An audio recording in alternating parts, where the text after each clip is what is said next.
You could be larger than life, bigger than the world, living out the hopes and dreams of every boy and every girl.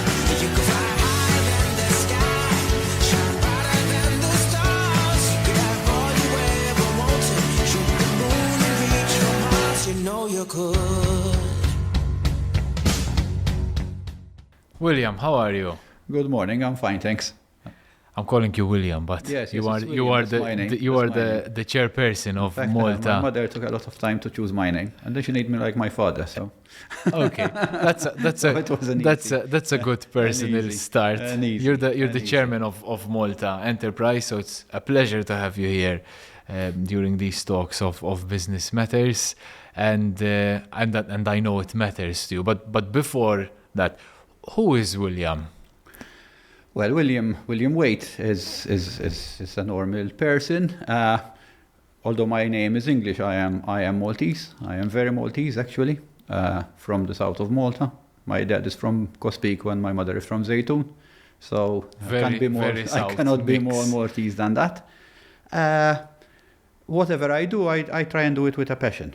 I try to be focused, I try to be serious, and I try to make a difference in what I do. Now, William's story started from being a student to now pretty much leading the economic development agency in Malta. Yes, actually, I joined Malta Enterprise. At the time, it was called Malta Development Corporation in 1987. At that time, we had this student worker scheme whereby university students were doing 9 months of study and 3 months of practical work. And we had what we called a sponsor. And Malta Development Corporation at that time was one of the sponsors. And I was allocated to Malta Development Corporation. So in summer, I used to go and work at MDC for short. We used to work on various activities. I remember very early on, the first couple of years, it was mainly on the furniture industry.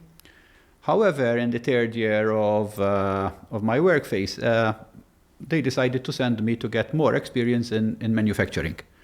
And I was loaned to a company called Tolly, T-O-L-Y, which is a cosmetics manufacturer, a cosmetic packaging manufacturer.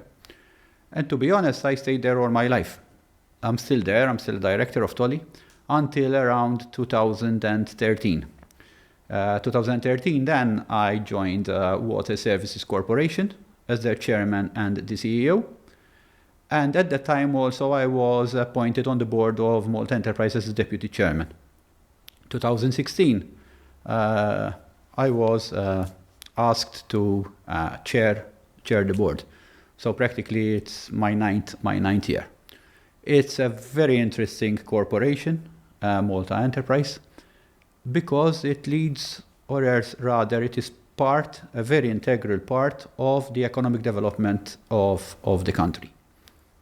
How does it feel to start from literally the way most people start, the bottom, if you like, and now, after all these years, sacrifices, hard work, you're kind of at the top now. How does it feel looking back? Because I'm sure you didn't start with that goal in mind. One of the most things that I love doing at Malta Enterprise is at the start of summer, I walk around our offices and see the new students. And I tell them my story, which is a great icebreaker. And then it gives me the opportunity to mentor. I love mentoring. I love saying my story, not to say my story, but to show that if someone focuses, if someone has the patience to wait, and I always say I was created for that. Yes, because even my surname is Wait, so I am a person of a lot of patience. Good things happen to those who wait, in a way.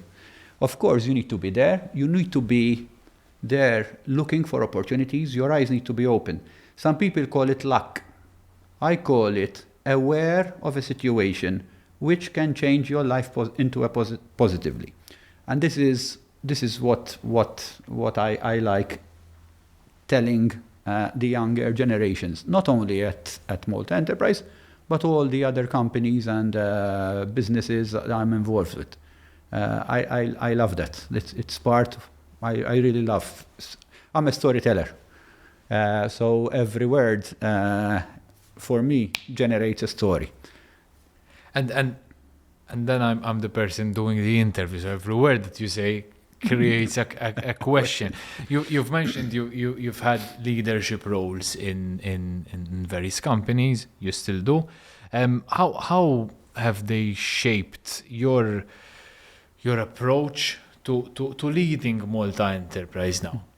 Malta Enterprise is created through an act of a law, which is the Malta Enterprise Act, and the act makes it very clear that the board of directors need to be people with experience. So the fact that I went up through the corporate ladder, I was working for 23 years as an executive at Tolly Products. Started as a student at Tolly, as a summer loanee student actually, and I ended up being the deputy group CEO, whereby my role for 18 years was traveling around the world, creating factories in South Korea, in India, in China, and working very closely in creating sales offices and around the world. So every 3 weeks I was out of the country for 18 years. So there were instances where I was more in Hong Kong and China than Valletta, for example. Wow. So that international experience is something that now, when we're sitting at the board of Malta Enterprise and we're looking at people, people's applications, companies, corporates who come to us, immediately it gives me a feel of what they're saying. I can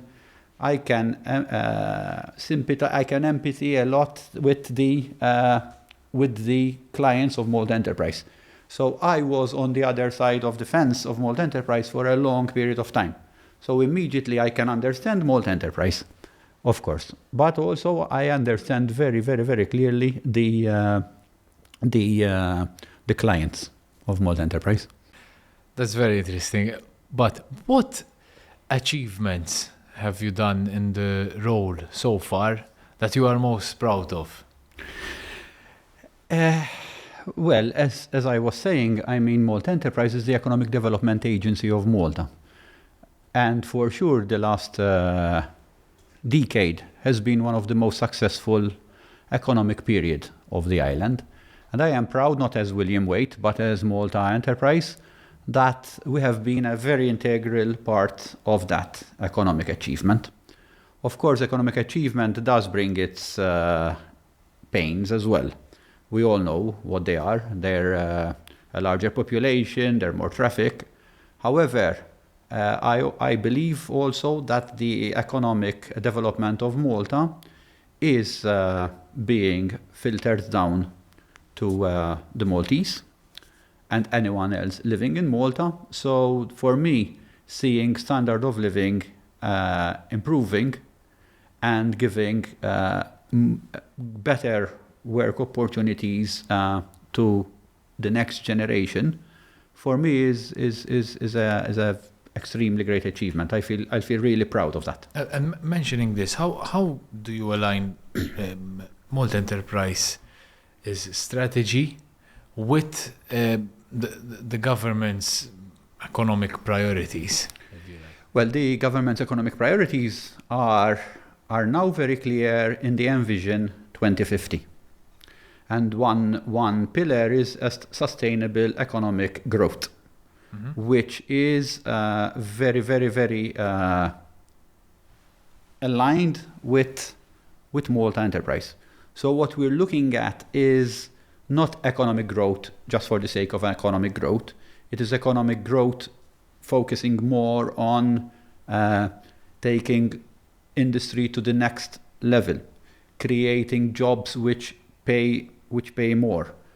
Not necessarily, so we're not necessarily after, like we were 30, 40, 50 years ago when the industrial revolution in Malta started, where we were looking at large factories which employ a lot of people at cheap labor, and to actually eat up the unemployment register. But today we're looking at the education at tech companies, the met tech companies. So companies and entrepreneurs which are sustainable and which create a better paying at the end of the day careers. How is Malta Enterprise helping in this switch from the industrial to the more technological side? We, of course, as I said, the government's strategy, economic strategy, which is, as I said, very clear in the Envision 2050, makes clear what the priorities of the country are. And Malta Enterprise aligned itself to those. So we operate various schemes, Malta Enterprise. So our schemes would be more focused on what the targets of the country vision are. So, for example, even in the last budget, we saw, for example, that there will be a tax incentive for those companies that improve the salaries of their employees. It's not the wage bill increasing, the total wage bill increasing. It is the salaries of the individual employees increasing. So if companies are offering better salaries to their employees, they can benefit from additional tax credits. This is what we do. So even our schemes would be more focused, for example, on environmental friendly, renewables, and we need to align ourselves with the country. We are, at the end of the day, a government enterprise entity. Yes. So we have to be aligned with what government is putting on the table. Now, you were once a student. You told me meet up with students and see what they're doing. And there's a strategy going that we're moving from the industrial to a new form of economic growth or business, if you like. That means that the students learning today need to learn different than the students learning 30, 40, 50 years ago, because they're being taught for a world that is now changing. How does Malta Enterprise help in this change? Because we hear a lot about education. We're kind of we were teaching kids to work in factories, because that was what was required at the time. Yes, but now it's different. It's a different life. As I said, it is important for everyone to understand that the country is moving up the value chain. So, as you rightly said, Keen, what was valuable 30, 40, 50 years ago is not necessarily valuable today in terms of skills, what I'm saying. Luckily, our universities in Malta, our MCAST, are very dynamic institutions. Malta Enterprise works closely with those institutions. So we are putting on the table what the economic vision and where we are seeing enterprise moving. And they are, in conjunction with us, creating courses, creating teaching, creating the necessary tools to actually train people in the industries that we require. So, for example, I remember very clearly when we started the aviation industry, not the aviation, the maintenance, repair, and overhaul of aviation, of aircraft. There were very few Maltese who were technicians in that industry, but together with Malta Enterprise, together with MCAS and the university, we put packages together. We enticed the younger generation, people who wanted to retrain themselves, to come and educate themselves in that field. And today they have good jobs. The industry is thriving in Malta. It is an economic pillar. That's just one example.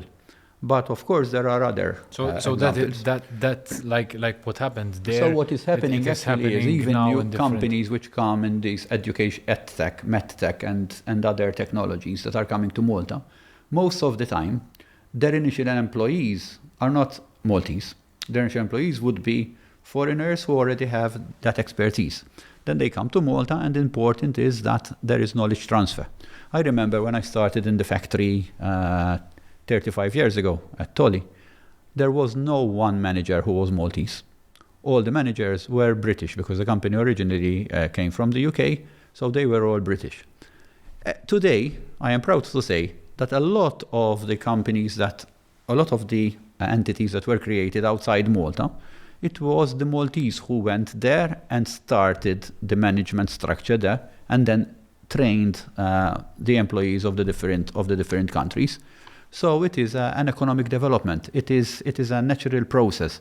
It is not, 50 years, 30 years is a long time, but in terms of what we're saying is relatively fast. And this is what we need to see in the next revolution. It is jobs and skills which probably we never thought of in Malta.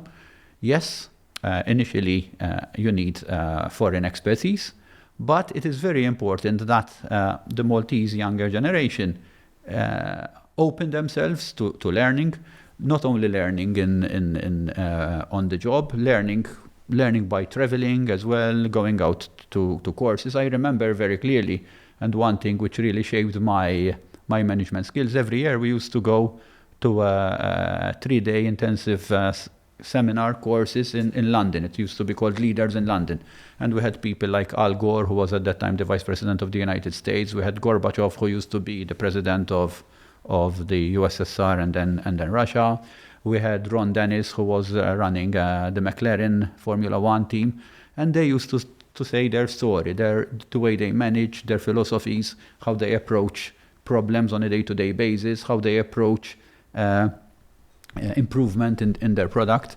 So learning is not something that you do in a 5-year university course. Learning is a lifelong process. Yes. And you need to be open. So you need to listen, you need to be open, you need to embrace change. Now people who don't embrace change, unfortunately, they're going to suffer. Especially that change the last decade has been very fast. And what we are anticipating in the next decade is going to be even faster. Yes. So, I remember when I joined Tolly for the first time, we did not have a fax machine, we did not have a laptop, a computer. I remember to send a message outside Malta. It was either calling outside through an operator or else using the telex machine. So a lot of people probably don't even know what a telex machine is. When we had our first fax machine, we needed to sign a document to use it, to gain permission. Today, we don't even remember the fax machine. We don't even remember there were no mobile phones. Everything was through the operator in one of the rooms. And we speak about it like this has been a very long time ago, but it isn't a long time ago. Exactly. But you are right, because Facebook has not been there for a long time.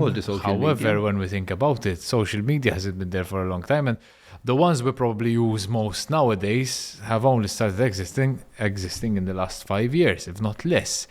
So that gives you perspective that we might be using something next year that doesn't exist right now. And you need to be open. Exactly. All of us, we need to be open. We need to be open. We need to be open to change, and literally, and even from my personal experience, I think age is just a number. So it's not just because I'm 50, 60, 70 years old. It means that I cannot do or learn rather new technologies which the younger generation is doing. We need to. That's right. Now, obviously, there might be people looking at this talk that we're having, and there may be aspiring to serve on a board, or they've been asked to and need to take a decision. What advice would you give them? Well, boards are rather the correct board, in my opinion, is made up of people with different backgrounds. So for me, it's like a wheel. There are the sectors in the wheel, and there needs to be people of different backgrounds. So a commercial board made up only of accountants, for me, is a imbalanced board. Made up only of lawyers is an imbalanced board. So first of all, make sure that the board you're being proposed on is a balanced board. Not all. If I am an accountant by profession, if I go and someone tells me sit on this board, it's going to be a commercial board. We're all accountants. I think that's an imbalanced board. So the board, very important, is it needs to be a balanced board. And once you're there, focus, integrity. Today, boards are very important to make sure that the legal and compliance part of the corporation is taken care of. So it's not just a matter of sitting on a board, attending a board meeting a couple of hours a week, a month, a quarter, whatever the number of times the board meet. It is my advice would be make sure it's a diversified board and make sure that basically you have the time for that board. I strongly believe that people who are sitting on multiple boards, I cannot see how they find the time to actually be able to focus, because a board is not only the board meeting, it's the preparatory work before and the actions that come out of a board. One needs to follow up and make sure that they are the decisions are being taken care of. Then it's another learning experience, really and truly. You know? Speaking of learning experience, who has been your biggest influence? My biggest influence in the way I manage and my attitude is actually my dad. Because although, I mean, he was in a totally different industry than myself, he was a builder, but he had employees with him. And I remember very clearly spending my summers with him. Actually, and this is maybe a bit of a secret, I went to the beach for the first time when I was 18. Very few people believe me when I say the story, because my summers were with my dad on a construction site. Today I am a good swimmer because it wasn't a fact that I did not, I was scared of the sea. It wasn't a priority for me, contrary to a lot of my mates my friends after summer. They all used to come all tanned, and I used to be tanned, but in a different way, because I used to spend time with my dad on building sites. And although my father never attended formal education, he was a very educated person. And the way he approached his leadership role was very simple. Work hard and be ethical. So it's not just because you're the leader, you're the boss, you point fingers and you give orders. People will follow you more if you walk the talk. So it's not a matter of, okay, let's all roll up our sleeves and work. Roll up your sleeves, and work, and then the people who you surround yourself with, automatically they move forward. So that was my biggest management education. However, as I was telling you earlier, I also was lucky because at Tully, continuous education was something which was natural to the company. And as I said, I used to attend these Leaders in London conferences. They were intensive because they used to be 2 days, literally from 7 o'clock in the morning till 7 o'clock at night, with various speakers, people who came and told us their story, others who were famous business authors. So it used to be a very, very diversified set of talkers. And people. And those talkers definitely those gave me a lot of hints, which till today I still use. So away from work now, okay? Because I'm sure you're not only about work; it's most of your life. But not only. What do you do outside of work? Well, I hobbies. I have a couple of hobbies. One of them, which I started in late 2021, early 2022. In fact, just before COVID, on February 13, 2020, I had a very silly accident. As I was telling you, I used to be on construction sites 45 years ago, where health and safety was non-existent, and I never had an injury. But I got injured and spent 8 months in, 8 couldn't months. walk Okay. properly for 8 months, trying to get a file from a shelf. So, so I got injured in my profession as an accountancy director or whatever. I'm laughing now, but I wasn't laughing at that time. Then COVID started, so it was a bit of a complicated few months for me. But everything happens for a reason, I believe. I was obese, and to regain my proper walking, I had to go to a gym to build muscles again in my legs, and then I started doing a bit of treadmill. And then one lady at Malta Enterprise, who was actually the chief officer of investment promotion at that time, encouraged me to join a charity run, 5 kilometers. Since it was charity, I said, I will do it. I didn't realize it was going to be on the 26th of December. It's a charity run, pole run, which the police organize every year. And a lot of people turn up, although it's the day after Christmas. And I did a 5 kilometer race. I remember very clearly around 33 minutes for that race. And then in January, I decided to join a group, which is St. Patrick's Athletic Club. And we have a coach, Charles Darmanin, who is 70 years old, still running. He's the only Maltese who did all the Malta Marathons.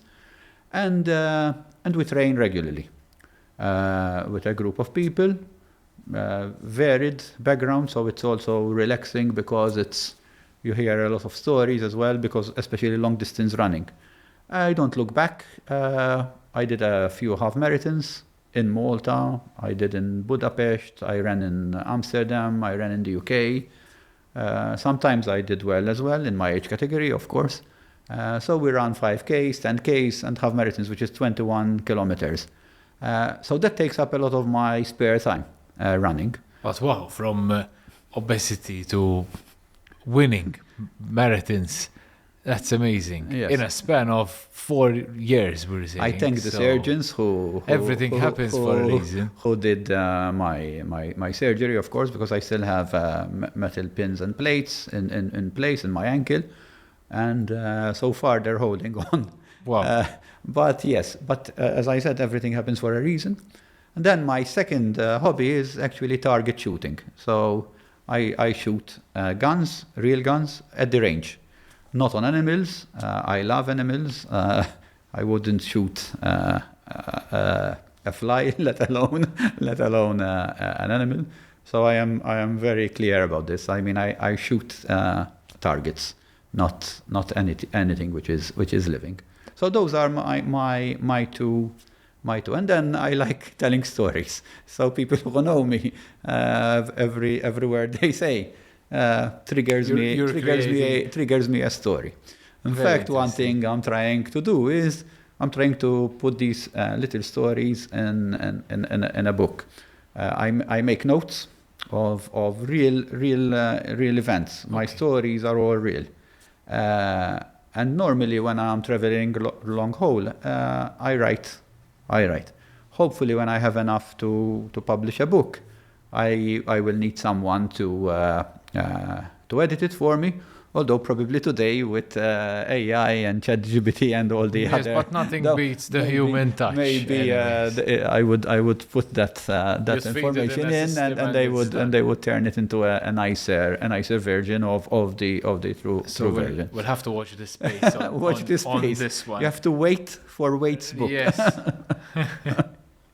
I'm thinking about something we can use with weight, but not working out at the moment. I'll tell you if something crops up.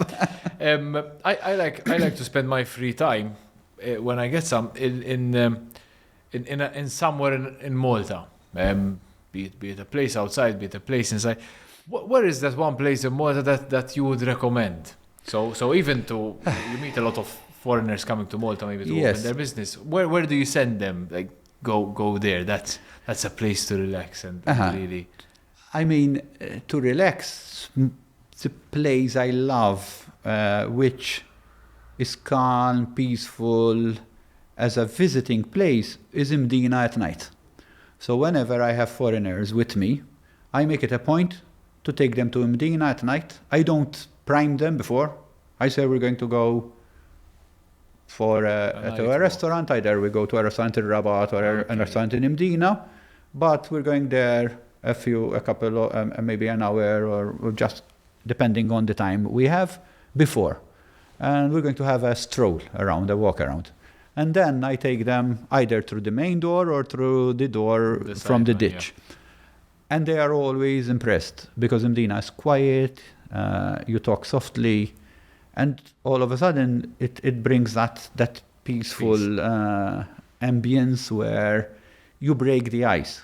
All of a sudden it would have been a day in the boardroom discussing numbers, discussing projects and all that, and all of a sudden you walk there and people open up. People start talking about their families, their hobbies, what they wish to do when they retire, and how much they value their time outside work. And it for me, that triggers a change in people. So yes, that is, if I had to pick up that place, that would be the place, yeah. I have one final question for you, and I kept this for the end for a reason, to close off with it and not open too much about it for obvious reasons. If you didn't have this career, what career would you have had if you had to start from scratch? I am very clear about this. There are people who will tell me, but why not Tolly? I spent a beautiful few years at Water Services Corporation. If I had to restart my life knowing what I know today, which is an impossibility, I would make a career in that industry, in the water industry. It was funny because I always used to say, I come from Tolly, which is in the cosmetics industry, the colorful cosmetics industry, to water, which is transparent, blue, whatever, world. But there I met excellent people, even at Tolly. But at water, I was the chairman and the CEO. I met excellent people, very clever people. All of them were people who rolled up their sleeves and worked. And it was a beautiful couple of years, whereby we utilized a lot of EU funding to start projects like the New Water. But we also started looking at contributing towards the international community through agreements we had done at that time with the World Bank, the Water and Wastewater Division. And we had done some work in Lebanon, for example, on the infrastructure leakage management. So if I had to restart all over again as a career, I would go through that. In fact, and I will end up like this. My initials are WW, right? So my first opportunity to talk to all the workers at Water Services, I tried to play a little bit of a pun on that. I said, I was created for this role. I'm William Waite, my initials are WW, and that is, it means water works. But someone was making a sign to me not to elaborate on that, and afterwards when I asked, they said, because WW here means wastewater, which everyone knows what it is. It's not. So don't play puns on your initials. But yes, that would have been an industry which I would have loved to pursue more. William, thank you for your time. It's been a pleasure. And I wish you all the best in not only career, but in running and book writing. Thank you very much, King. Thank you. Thank you for your time. I really appreciate it. You know you could.